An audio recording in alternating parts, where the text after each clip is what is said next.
I never thought my life could change so quickly. A few weeks ago, I was just another face in the crowd, someone who could walk down the streets of Lagos without turning heads. I was Kemi, just Kemi, ordinary, unnoticed. I never thought my life would change the way it did. You see, I wasn't always the it girl. Lagos is huge. It breathes and pulses with energy, the kind that swallows you whole if you aren't strong enough. That all changed the day I posted a random dance video from the beach on my Instagram. It wasn't supposed to be special. Just a little fun video of me dancing in the sand while the sun set behind me. But something about it caught fire. Within hours, my notifications were blowing up. It was as if the city had suddenly turned its gaze on me. Likes, comments, followers, they all came flooding in. By the next morning, I had 50,000 followers, then 100,000 by the end of the week. I became addicted to that rush, the high of seeing my number soar. I craved more followers, more attention, more fame. The invitations to clubs and parties followed. Free gifts from makeup brands. People on the street recognizing me, stopping me for selfies. My social media was on fire. But the more attention I got, the more the darkness crept in. The first nightmare came shortly after I hit my first 200,000 followers. In the dream, I found myself in a dark, dense forest, the air so thick I could barely breathe. Everything was silent, unnaturally so. I felt something watching me, a presence lurking just beyond the trees. And then the whispers began. Kemi. The voices were soft, but they pierced through the silence, repeating my name like a chant. I tried to scream, but my voice didn't work. I was frozen, trapped in the dark woods, with something creeping toward me from the shadows. I jolted awake, drenched in sweat, my heart pounding in my chest. I convinced myself it was just a nightmare, brought on by stress and the overwhelming pressure of my newfound fame. I had everything I ever wanted, after all. Why would I be afraid? But the dreams didn't stop. They became more frequent, more vivid. The forest always the same. The shadows, the whispers, growing louder, more insistent each night.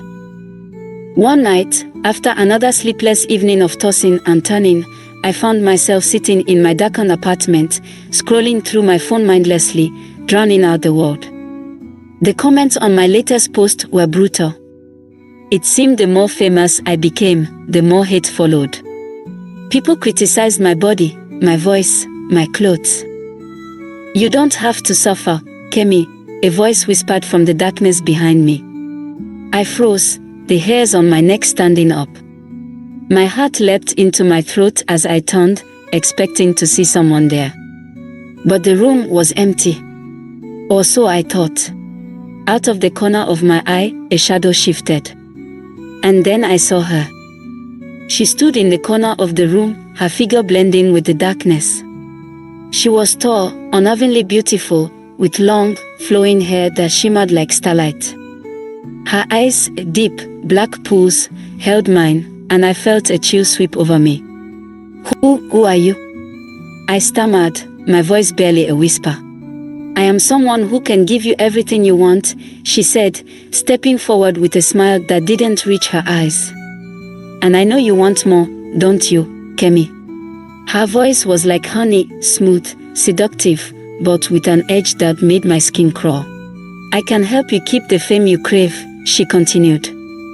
But in return, you need to give something small. Nothing you can't handle. I don't know what possessed me to agree. Maybe it was desperation.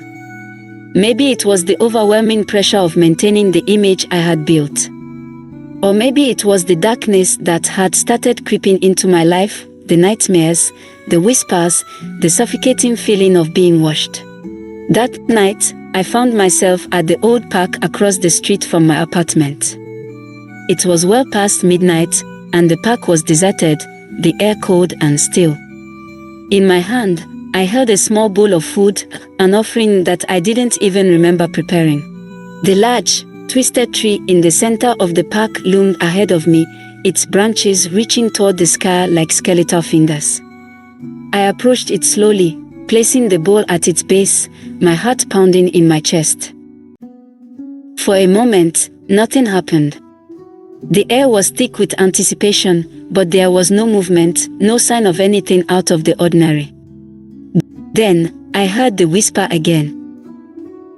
Good. The next morning, I woke up feeling lighter, as though a weight had been lifted from my shoulders. My phone buzzed incessantly with notifications. My latest post had gone viral, even more than before. I gained 50,000 followers overnight. My DMs were flooded with sponsorship offers, invitations to exclusive parties, and collaboration requests. It was everything I had wanted, everything I had worked for. I continued the offerings. Every night at midnight, I would return to the park, placing food at the base of the tree. And every day, my fame grew. My face was everywhere, on billboards, in magazines, on the lips of every social media user in Lagos. I was on top of the world. But the nightmares didn't stop. They grew worse. The dreams were no longer confined to sleep. I began seeing shadows during the day, at the edges of my vision, slipping just out of sight whenever I turned my head. The whispers followed me everywhere, their voices growing louder, more demanding. Then came the night when the woman appeared again. "You've done well, Kemi," she said, her voice dripping with satisfaction. "But the spirits are hungry for more." "What do you mean?" I asked, dread creeping into my chest. "They want more," she said, her eyes glowing in the dim light. "Something substantial." The next offering wasn't food. It was blood. At first, I thought she was joking. But her expression remained cold, serious. The spirits had given me everything I had wanted, but now they wanted something in return, something more than just food and trinkets. I refused. I couldn't. It was too much, too dark, too dangerous. But the woman's smile was unforgiving. "You made a deal, Kemi. And now the spirits will take what they are owed, one way or another." I tried to go back to my normal life, tried to pretend the spirits didn't exist. But everything started to crumble. My posts stopped going viral, my follower count stagnated, and the brands that had once courted me began to ghost me. My success was slipping through my fingers, and I couldn't stop it. I was losing everything. The fame, the fortune, the attention, it was all disappearing, as if the world had suddenly turned against me. And the nightmares, they followed me everywhere. Every night, I woke up drenched in sweat, hearing the voices calling to me from the darkness. One night, desperate and terrified, I gave in. I found a stray cat near my apartment, a small, helpless creature, and I made the offering. It wasn't enough. The woman appeared again, her eyes darker than ever. "The spirits are pleased, but they need more, Kemi," she whispered. "The blood of an animal will no longer suffice. They want something human." The words sent a wave of nausea through me. A human. I couldn't. I wouldn't. But the spirits were unrelenting. Every day that passed without the final offering brought more chaos into my life. My followers abandoned me, brand deals disappeared, and whispers of scandals began to circulate on social media. The spirits were punishing me, slowly, methodically. The voices in my head grew louder, more demanding. I started to see things, shadowy figures watching me from the corners of my apartment, their eyes glowing with hunger. The woman appeared again, her smile cold and cruel. "You know what you must do, Kemi," she said softly. "The spirits demand a human sacrifice. Give them what they want, and all of your success will return. You'll be more famous than ever." I felt trapped. No matter how much I tried to escape, the spirits were always there, lurking in the shadows, waiting for their payment. The woman's words echoed in my mind: fame, power, success, it could all be mine again if I just gave in. But who could I sacrifice? Who could I betray like that? I thought of my friends, my family, my fans. I couldn't do it. I couldn't take a life for the sake of fame. But the spirits were growing impatient. The final straw came when Uche, my closest friend, confronted me. She had noticed the changes, the way I had distanced myself, the way I had become consumed by my social media fame. "Kemi, what's going on with you?" she asked, her voice filled with concern. "You're not yourself anymore." I wanted to tell her the truth, to confide in her about the spirits, the sacrifices, the woman in the shadows. But I couldn't. The words caught in my throat, and all I could do was stare at her, my mind racing with thoughts of what the spirits would do next. That night, I made my decision.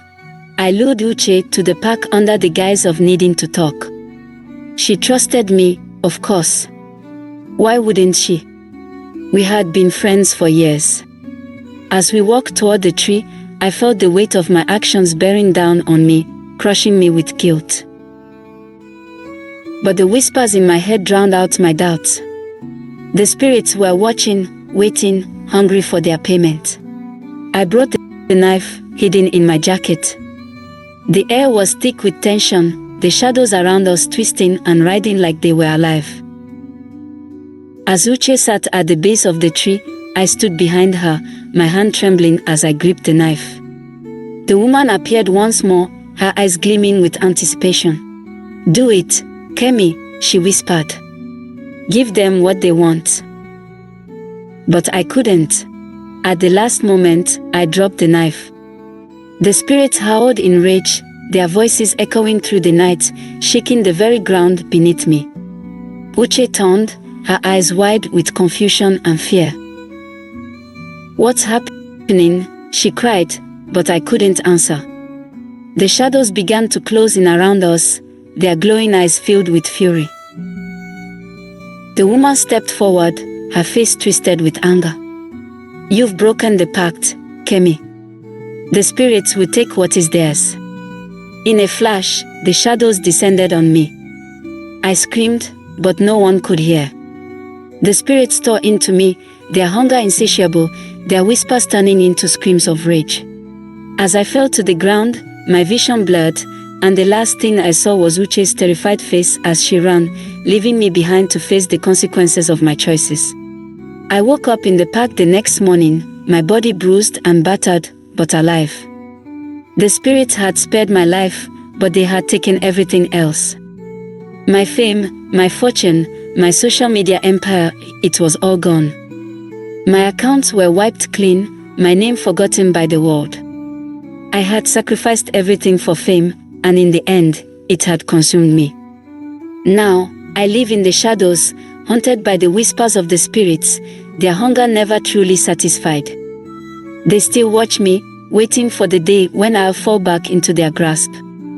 And I know, deep down, that one day, they will come for me again. Years later, I live a quiet, forgotten life. No more fame, no more fortune. But every so often, in the stillness of the night, I hear the whispers again. The woman still watches from the shadows, her eyes filled with promises of power and fame. But this time, I won't be so easily tempted. Or will I?